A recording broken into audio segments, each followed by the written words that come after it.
everybody, welcome to my YouTube channel. My name is Jill, otherwise known as the Enlightened Target, and this channel is devoted to narcissistic abuse awareness and recovery, parental alienation, complex post-traumatic stress disorder, and anything and everything associated with those three main topics. Today we're going to tackle the topic of the Hoover, or the Hoover Maneuver, as I call it. First, let me explain what a Hoover is or means when we refer to it with regard to a narcissist. The term Hoover or hoovering was taken from the Hoover vacuum cleaner. When the narcissist hoovers you, that means they are trying to suck you back into the relationship, bait you into engaging with them again, and get back into your life. And all narcissists hoover previous sources of a love relationship. I know some of you out there are saying, well, my narcissist hasn't tried to hoover me, so what's up with that? And my advice is give it time. Trust me when I tell you, the Hoover is very likely coming.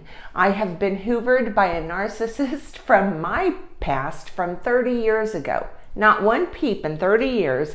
Then all of a sudden, I start getting emails about how he wanted to marry me, sending me love songs, and all the rest of the love bombing.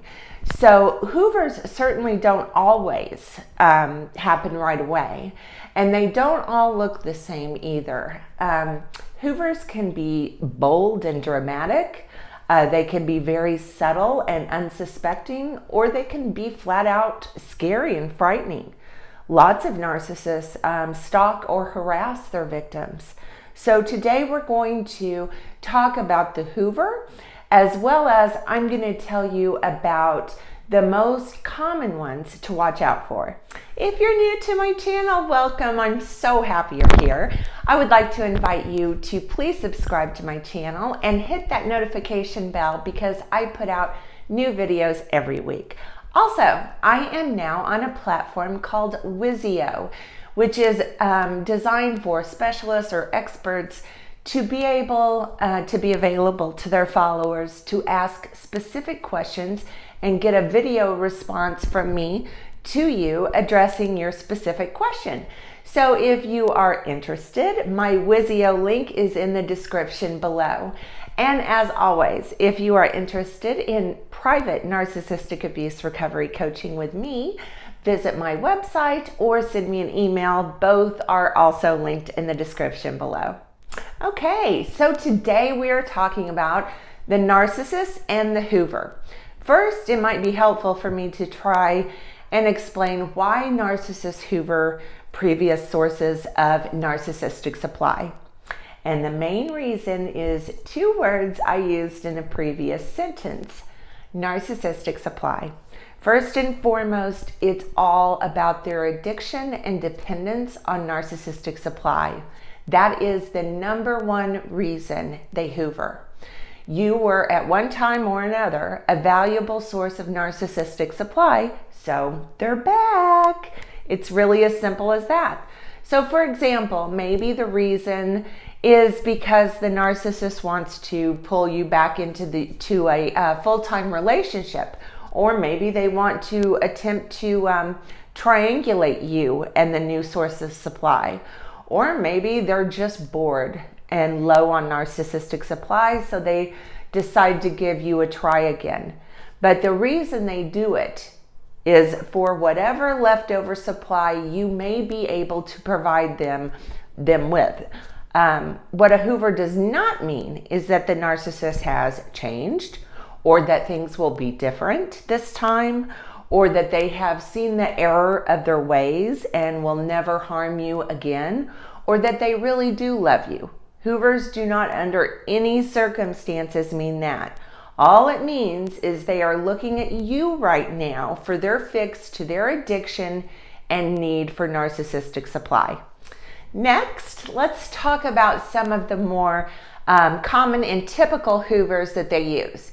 If you have been in a romantic relationship with one of them, the Hoover is likely to be a ton of love bombing.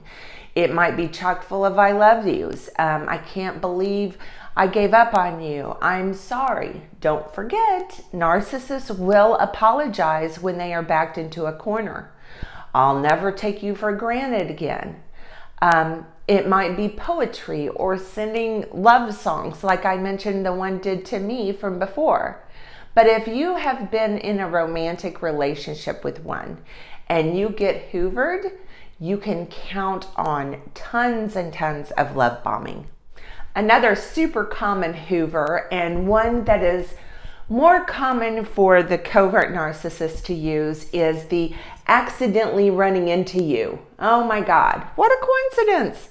Who would have guessed you would all of a sudden run into the narcissist in the parking lot of your work, or at your favorite restaurant, or at the gym you work out at? Narcissists are famous for using this Hoover maneuver because it saves face if you reject them. If you maintain no contact and keep on moving when they accidentally run into you, then they won't have as much on the line if they reach out to you directly.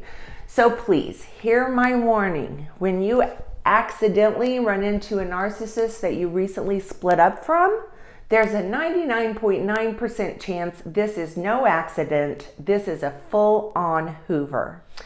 Another really typical Hoover is the emergency. This is typically more common for the female narcissist to do to the male narcissist, but both male and female narcissists use this one. Now, all of a sudden, there is some kind of a crisis, some absolute emergency that he or she cannot live through without your immediate assistance. Remember, typically targets of narcissists will be highly empathetic and compassionate, and no one knows this more than the narcissist.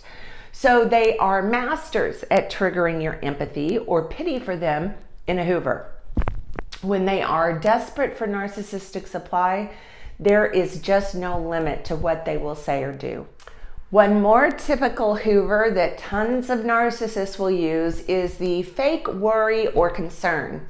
This is a perfect excuse for them to contact you because they have been worried about you and just wanted to make sure you're doing okay.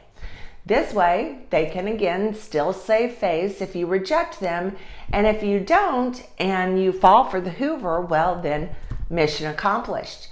What you must always remember, especially if you have been in a romantic relationship with a narcissist, is that maintaining no contact is critical. First of all, anytime you break no contact, you are going to get a wave of cognitive dissonance, which means you will start thinking about all of the good times you two had. You probably will have what we call abuse amnesia, and the contact will activate the trauma bond, the addicted brain, and a trauma-bonded addicted brain is going to play tricks on you and lie. Breaking no contact during a Hoover can cause all kinds of damage to your recovery. Even if the Hoover doesn't work, just having the contact alone can cause a wave of cognitive dissonance so destructive that it takes you back to square one in the recovery process. You always must remember, narcissists use words for 3 reasons, and 3 reasons only: to gaslight, to confuse, and to manipulate. You cannot believe one single word that comes out of the narcissist's mouth. The only thing that you can be certain about is that their patterns of behavior will continue. Those patterns of behavior is who they are. So please keep that in mind when and if you are Hoovered. The narcissist has not changed. They aren't sorry. They aren't genuinely concerned about you, and they didn't accidentally bump into you. The reality is they're low on narcissistic supply, so they turned back to you in hopes you could give them a hit or two. Please don't take the bait. Don't ever fall for a Hoover. Okay, that's going to do it for today's video. If you like this video, please give it a thumbs up and please subscribe to my channel. Also, follow me on Facebook and Instagram. The links are in the description below. Thanks for watching, everyone.